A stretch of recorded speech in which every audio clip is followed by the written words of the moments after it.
Welcome back to BizAsia America. Cancer is now China's biggest killer. With cancer rates exploding since the beginning of China's economic miracle, 1 in 4 Chinese now die from cancer. Even worse, the mortality rate from the disease has skyrocketed nearly 80% in just the last 30 years. And there are growing concerns that toxic smog and air pollution are the main causes. And factories also play a role. They allegedly pump huge amounts of toxic waste into the groundwater. One of the hardest hit villages is Shinarchun in Zhejiang province. Just nearby, there are more than 9,000 textile factories. Penetrate the air, sometimes like burning garbage, pungent like rotten egg and vegetables. Toxic fumes nearby villagers have been breathing for decades. Environmentalists believe these are the suspect polluters. About 400 to 500 factories, old and new, occupy Zhejiang's industrial zone surrounding villages. They print and dye for garment brands. Activist Xi Qingxi heads an NGO. He navigates a secret passage to a polluted river beneath a factory. It's horrible. The water is blue, red, black, and brown. You can see it with the naked eye. It's unfit for human contact. The water was pristine until the factory allegedly pumped huge quantities of toxic waste into the river. The city's Environmental Protection Bureau and the Management Committee of the Industrial Zone confirm illegal limits of waste discharge. Factories deny any wrongdoing.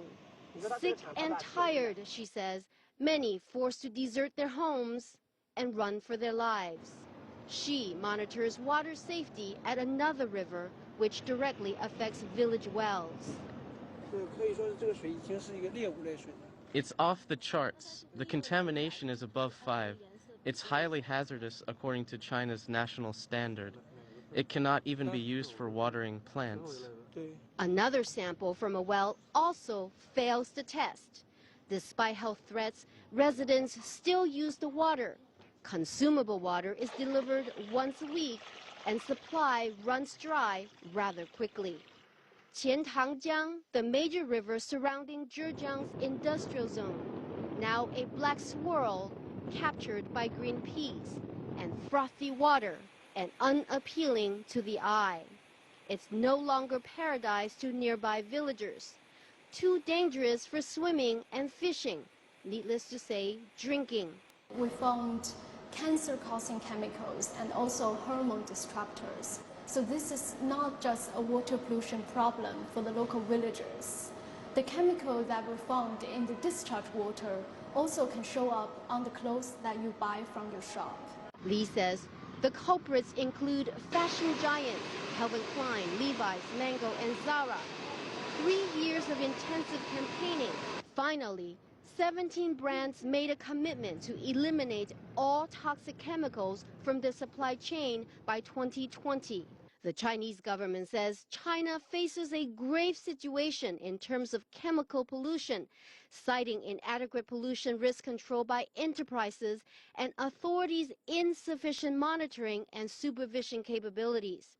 China also acknowledged the existence of cancer villages and says it will tackle the issue. Greenpeace is calling on them to immediately release a blacklist on the toxic chemicals so that those chemicals can be regulated, and also local community can have the right to know what have been discharged into the rivers. Cancer villages continue to spiral out of control since they were first reported in 1998.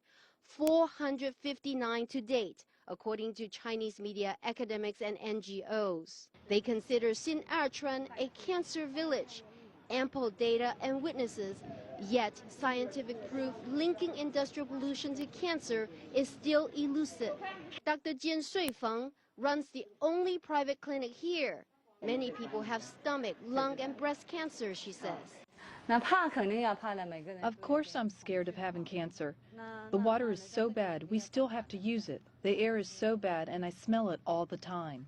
The doctor at the public clinic confirms the same off camera to CCTV News.